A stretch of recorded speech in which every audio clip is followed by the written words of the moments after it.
Good evening, ladies and gentlemen, and welcome to this part 2 of making this medieval armor out of plastic. And we are going to make the shoes today with this plastic Easter egg. This plastic Easter egg, well, it's at least where I live, they are selling them every year. And so I usually buy a lot of them when I'm starting to sell them out, to have them in store for the rest of the year, because they make very good rounded shapes, and also in this case steel tipped toes. So we're going to drill some holes in this, and also this is going to take the other inside of the bend of the other things that we have used. We have spare ones of this from the rest of the build. And then I'm going to replace that also. And if you see this shoe, I have used this before. So the feet there is actually just painted with metal paint and put some furniture nails in it. So it's just a normal shoe.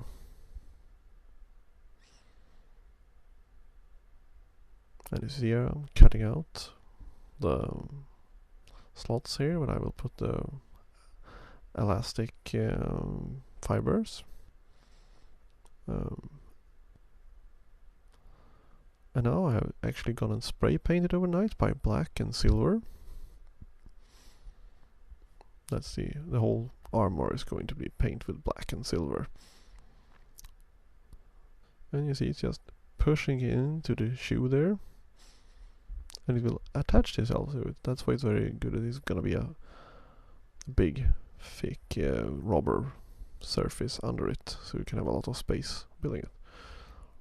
And you see there's how it will sit, and we're just gonna take that and actually glue it in. And if you watched part 1, you see that I have put some bolts to it, to the upper thing there.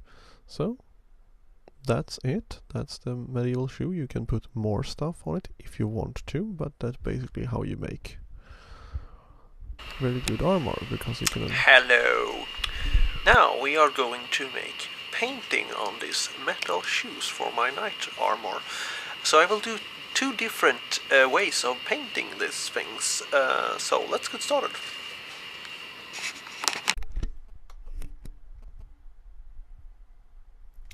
And the left shoe here, it is going to be just basically like highlighting and shadowing it. As you see that I put some black paint around the bolts, and also had to make some metal paint on the furniture nails there.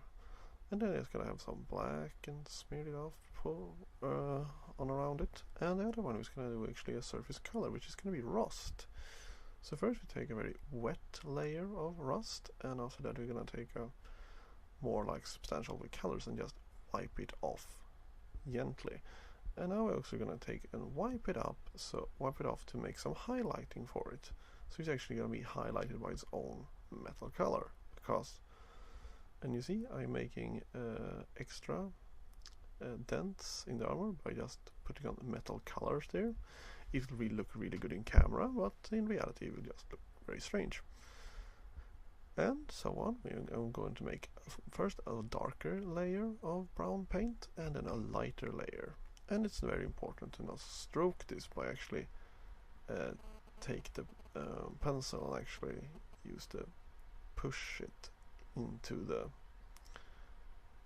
so it will get like a more uneven pattern. And then we're gonna gently wipe this, because we're trying to make it look as irregular as possible.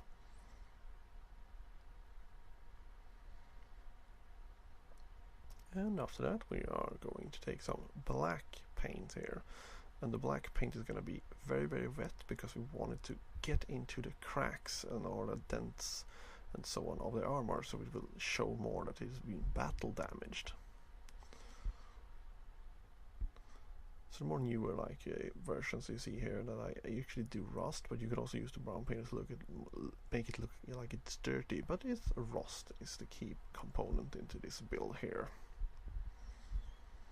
Yes, and also I added this extra nails to the chest part here. And this is what it will look like when it's dry and nice.